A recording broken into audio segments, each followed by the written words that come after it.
Hi, Chef Shane here, and I want to show you how to make a pizza from scratch. All right, let's do this here. I always have a little semolina. Semolina is wheat, and I'm going to put a little semolina down on the counter. But before that, I'm going to show you what to do with your pizza in a bag. First, we have to get this pizza out of, or the dough out of the bag.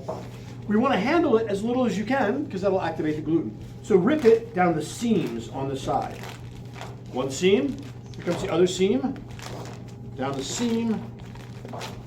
All right, so of course I've washed my hands. I'm going to get the dough with as minimum of fuss as I can, and I'm going to tuck it up into itself while rotating it to make a ball. So I'm going to tuck it from the top, from the bottom up into itself, rotate it, tucking it up and in, tucking it up and in, rotating it, up and in, up and in.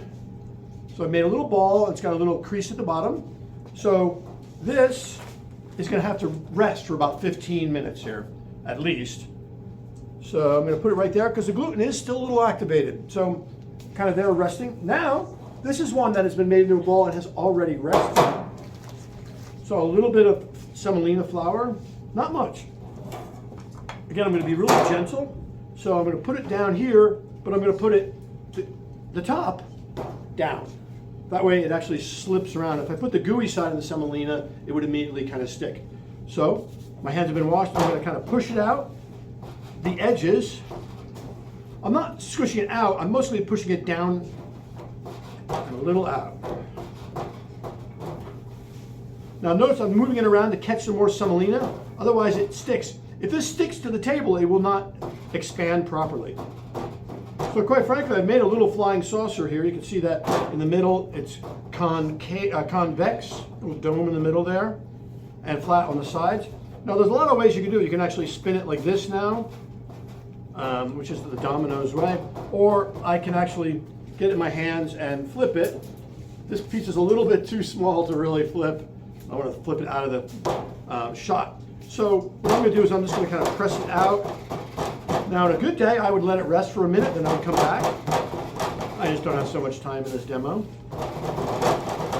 I'm using my finger, the pads of my fingers here, keeping it round. It has to be slippery on the semolina, or it just doesn't stretch out properly. It's even now. And I'm going to put it on my pizza paddle or pizza peel, and a little bit of semolina underneath it. Once it goes on this paddle, you have to act somewhat quickly because it starts to stick again. So there it is, it's slippery.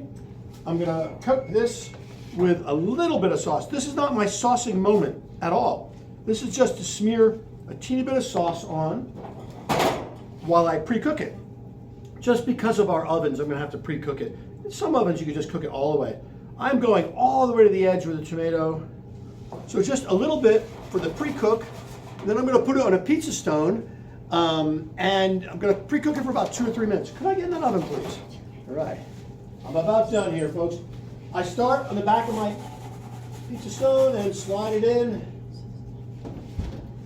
Okay, so in 15 minutes, this will be, maybe 20 minutes, this will be soft enough to make a dough, and that's how you make the pizza dough.